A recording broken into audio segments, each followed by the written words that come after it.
4ನೇ ತರಗತಿ ಪ್ರಥಮ ತನುಶ್ರೀ.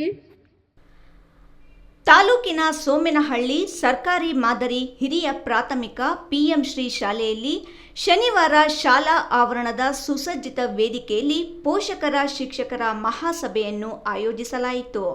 ಕಾರ್ಯಕ್ರಮದಲ್ಲಿ ಶಾಲಾ ಮಕ್ಕಳ ಪೋಷಕರಿಗೆ ಆತ್ಮೀಯ ಸ್ವಾಗತ ಕೋರಿದ ಶಾಲೆಯ ಮುಖ್ಯೋಪಾಧ್ಯಾಯರಾದ ಲಕ್ಷ್ಮೀನಾರಾಯಣ ಅವರು ಸಭೆಯನ್ನು ಉದ್ಘಾಟಿಸಿ ಪೋಷಕರ ಸಹಕಾರದಿಂದ ಮಕ್ಕಳ ಶಿಕ್ಷಣ ಉತ್ತಮವಾಗುತ್ತದೆ ಎಂದು ತಿಳಿಸಿದರು. ನಂತರ ಆಂಗ್ಲ ಮಾಧ್ಯಮದ ಶಿಕ್ಷಕರಾದ ರಾಜಶೇಖರ್ ಅವರು ಮಾತನಾಡಿ ಶಿಕ್ಷಣದ ಮಹತ್ವವನ್ನು ವಿವರಿಸಿದರು. ಆರ್ಟಿಇ ಕಾನೂನು ಅಡಿಯಲ್ಲಿ 1ರಿಂದ 10ನೇ ತರಗತಿಯವರೆಗೆ ಮಕ್ಕಳಿಗೆ ಕಡ್ಡಾಯವಾಗಿ ಶಿಕ್ಷಣ ನೀಡುವುದು ಪೋಷಕರ ಜವಾಬ್ದಾರಿಯಾಗಿದೆ ಎಂದು ಹೇಳಿದರು. ಮಕ್ಕಳನ್ನು ಶಾಲೆಯಿಂದ ದೂರವಿಡದೆ ಉತ್ತಮ ಶಿಕ್ಷಣ ನೀಡಬೇಕು ಎಂದು ಪೋಷಕರಿಗೆ ಮನವಿ ಮಾಡಿದರು. ಅದೇ ರೀತಿ ಸಮಾಜದಲ್ಲಿ ಬಾಲ್ಯ ವಿವಾಹದಂತಹ ಕೆಟ್ಟ ಪದ್ಧತಿಗಳನ್ನು ತಡೆಯಬೇಕೆಂದು ಅವರು ತಿಳಿಸಿದರು. ಹೆಣ್ಣು ಮಕ್ಕಳಿಗೆ 18 ವರ್ಷ ಹಾಗೂ ಗಂಡು ಮಕ್ಕಳಿಗೆ 21 ವರ್ಷ ವಯಸ್ಸು ಪೂರ್ಣವಾಗುವವರೆಗೂ ವಿವಾಹ ಮಾಡಬಾರದು.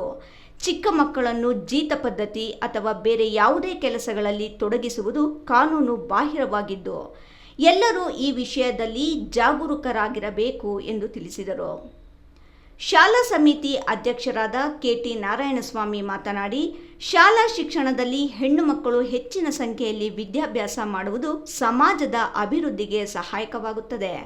ಹೆಣ್ಣು ಒಂದು ಕಲಿತರೆ ಶಾಲೆಯೊಂದು ತೆರೆದಂತೆ ಎಂಬ ಮಾತಿನ ಅರ್ಥವನ್ನು ಪೋಷಕರು ಅರಿತು ಹೆಣ್ಣು ಮಕ್ಕಳಿಗೆ ಉತ್ತಮ ಶಿಕ್ಷಣ ನೀಡಬೇಕು ಎಂದು ಸಲಹೆ ನೀಡಿದರು.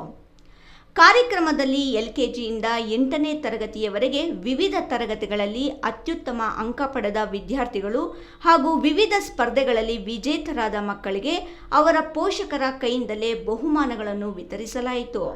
ಈ ಮೂಲಕ ಮಕ್ಕಳಿಗೆ ಉತ್ತೇಜನ ನೀಡಲಾಯಿತು. ಕಾರ್ಯಕ್ರಮದಲ್ಲಿ ಶಿಕ್ಷಕ ವರ್ಗದವರು, ವಿದ್ಯಾರ್ಥಿಗಳು, ಪೋಷಕರು ಹಾಗೂ ಗ್ರಾಮಸ್ಥರು ಹೆಚ್ಚಿನ ಸಂಖ್ಯೆಯಲ್ಲಿ ಭಾಗವಹಿಸಿದ್ದರು.